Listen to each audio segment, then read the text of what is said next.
Upstairs. Oh, man. What do you think about the game last night, Baltimore, winning that game so decisively? Baltimore is a tough place to play. And the Bills have been doing a really great job all year moving the football, being explosive, and, Baltimore is really seem like they have it going. So, tough place to play. We know how that feels going into it, and, not playing your best there always will be a tough place to play, but we know this week, we'll get the Bills' best coming into this week. To be 3-1, 4 games in, which is a goal. How do you feel about just kind of where this team is, where it stands, things you can improve on, things that have gone well? And with where we are now, we're just excited for the next one versus the Bills. Like a really good opponent coming in to our house, so we're excited. We're fired up about this matchup. We know they're not feeling their best after the loss, and we're not feeling our best after how we won the game. We're excited about the win, but there's a lot of things to clean up, a lot of things for us to fix. We're excited to fix it off of a win, but we still have to get us right as a team, and we'll continue to work on that. Any update on Christian Harris? Could he practice this week? No, Christian won't be practicing this week, so he's still on the road to recovery. He's doing well, on the right track. We'll get him when we get him. You guys had a lot of DBs, even some of the linebackers, play 100% of the snaps, 98% of the snaps through these first 4 games. Is that something that is just necessary the way you want to play defense? And how sustainable is a large snap count like that for your guys?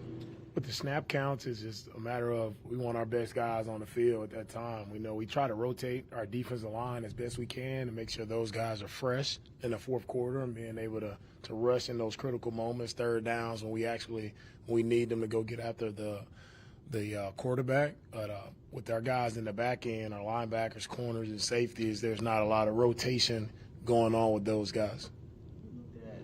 Why you all were successful in the first half, what do you feel like you all did a lot better offensively, particularly also in the running game too? Yeah, offensively, I mean, our offense, we've been explosive. We've been able to move the ball.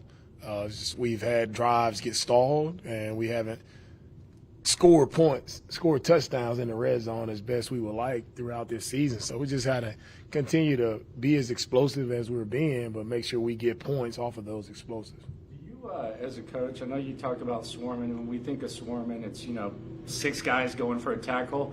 But when you see a running back break away, and it would be easy to just let him go into the end zone, and that tackle leads to a goal line stand, does that hustle play get extra credit, extra attention in film studies? I don't think it'll be easy to let the guy go in the end zone from your question, but they can't slow up either.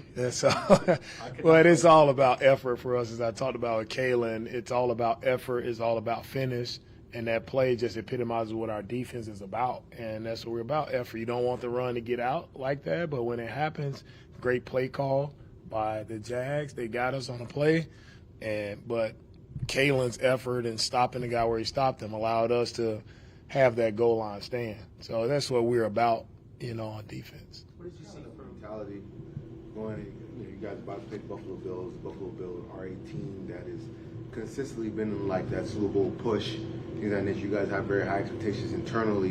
What's kind of my mentality and approach for a week like this, knowing that you guys do have a team that's been towards the top of the AFC for the past half decade?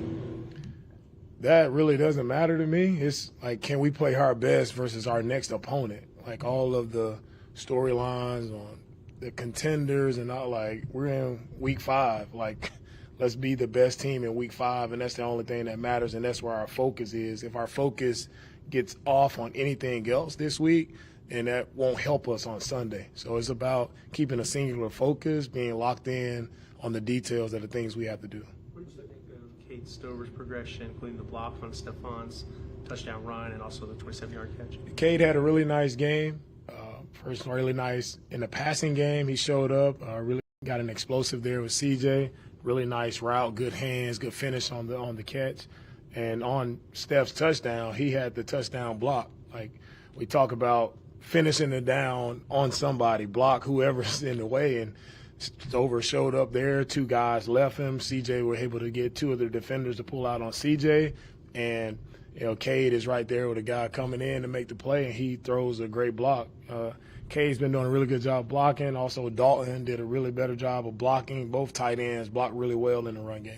DeMeco, on the second half, y'all had a couple of good first down runs, but by and large, when you run on first down, it's put CJ in a bad hole. What is that? How fired up does the defense get for that?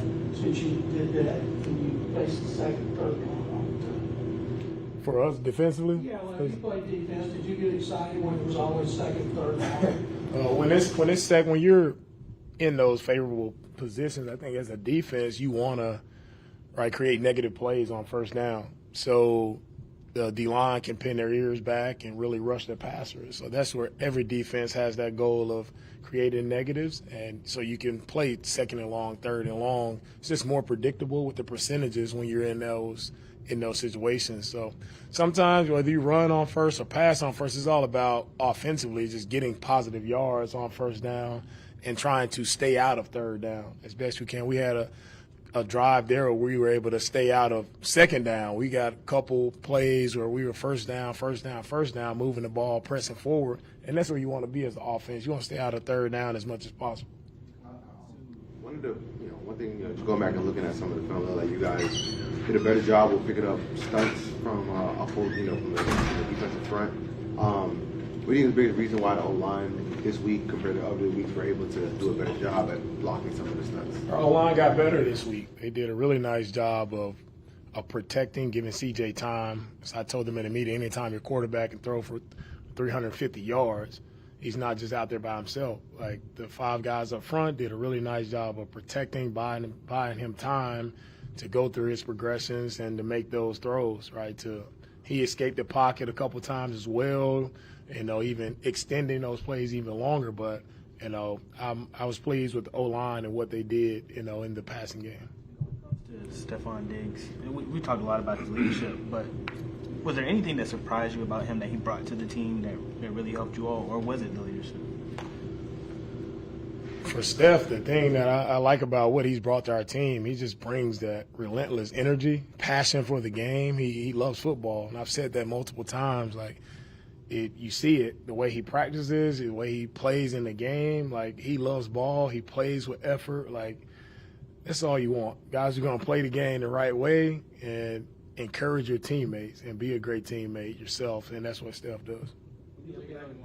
Into the first half when you guys were on offense, right after the 2-minute warning, did that go the way you wanted to with timeout usage and ultimately what you were able to get there on that drive? I know you want points, but looking back, did you maybe see an opportunity to have a little bit more time, maybe use another timeout?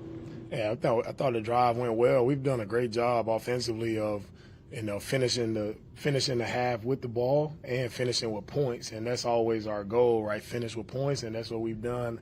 Offense done a great job. We just have to do a better job of coming out in the second half. Is where we struggle. We haven't played well when we've offensively or defensively coming out of halftime. It hasn't been great. So to get the quick 3 and out, that's been our focus, and my focus is where we have to get better is second half.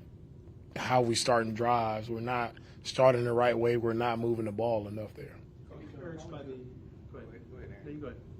Coach, how would you assess the first quarter of this season for you on 4 games? For the first quarter of the season, we are where we should be. We're 3-1, and we still have a lot to improve upon. And I'm excited with where we are. We're getting better in certain facets of our game. We're getting better, and that's always the goal of the season. Is can your team continue to progress and get better as the season goes forward? We're not a finished product right now. We still have a long ways to go to becoming a really good football team. That's us handling all the details, all the small things, and being on it, and that's when we'll become better. Any update on Joe Mixon and Tank for this week? Joe and Tank will be day-to-day this week. We'll see how they progress throughout the week of practice. When it comes to teaching process with CJ's really good at throwing the ball down the field, intermediate, and teams obviously are very aware of that, and that's why you guys are seeing a lot of too high. What's kind of like a teaching process of if it's not there, just check it down and keep the offense on track, versus sometimes just letting him do what he does, which is sometimes being able to create and scramble and make plays. What's kind of like that teaching process in that aspect?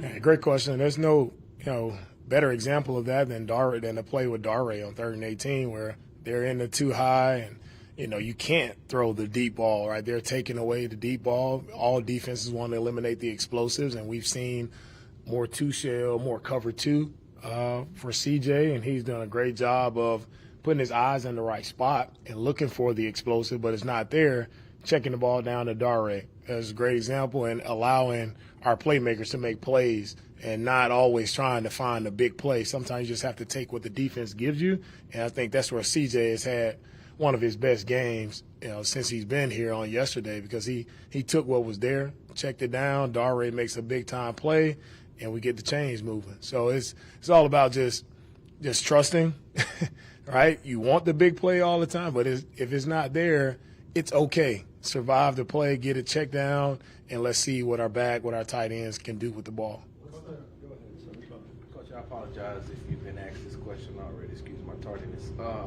Daniil said that when they came to the sideline on yesterday, you had a pretty heated message for them as far as the defense is concerned. What were you seeing at that point to have to give them that type of speech? For me, the energy wasn't there. How we were playing, it just wasn't there. My play style of how I envisioned our defense playing, it wasn't there. We weren't playing our style, and I did not like the sideline demeanor. I did not like the energy from our defense, and I want to correct it while we still had an opportunity to correct it in game and not wait until the game is over to talk about it, but we had to get it fixed right then. What's the message to Steven Sims after not pretty rough go of it for him yesterday? What's your message to Steven Sims? For Sims, and for every player, right, you just have to be accountable, and that's the message to everybody. Like, yeah, we all wish we didn't make mistakes with plays, but mistakes happen. You move on. Like, you just move on. We can't go back and correct it. We just move on. Aside from the explosiveness that Josh Allen presents, what do you think makes the Bills dangerous? What makes the Bills dangerous? I think they play complementary football as a team.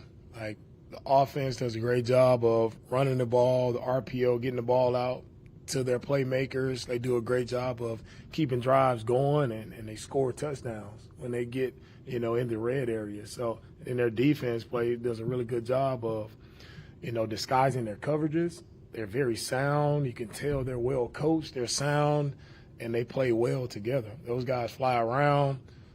Smaller defense, but these guys, they fly around, they hit, they play together, and just collectively as a team, they play good complementary football, and I think that's why they've been really good over the past few years. DeMeco, you had 7 explosive plays in the first game. You had 7 yesterday. Did you go in with design that way, even though they played 2 deep coverage? Or how many of them were off schedule when Stroud was running around and found receivers for 20 or more? Oh, yeah. We were always looking for the explosives. Most of CJ and Nico connected on a lot of those. I can't remember the number. Nico had at least 5 or 6 of those explosives. That's that connection that you see. And we want to be explosive. I feel like anytime you get an explosive, you're setting yourself up to score points. So as many explosives as we can get on a drive, we want to do that. So that's always our mindset going in. But you have to earn those, and you earn those explosives in the pass game by – you got to be able to try to run the ball to get defenses to kind of get out of the two-shell, to get the backers to bite up so you can get the explosives and get the ball over the second-level defender's head. Thanks, Coach. Thank you, guys.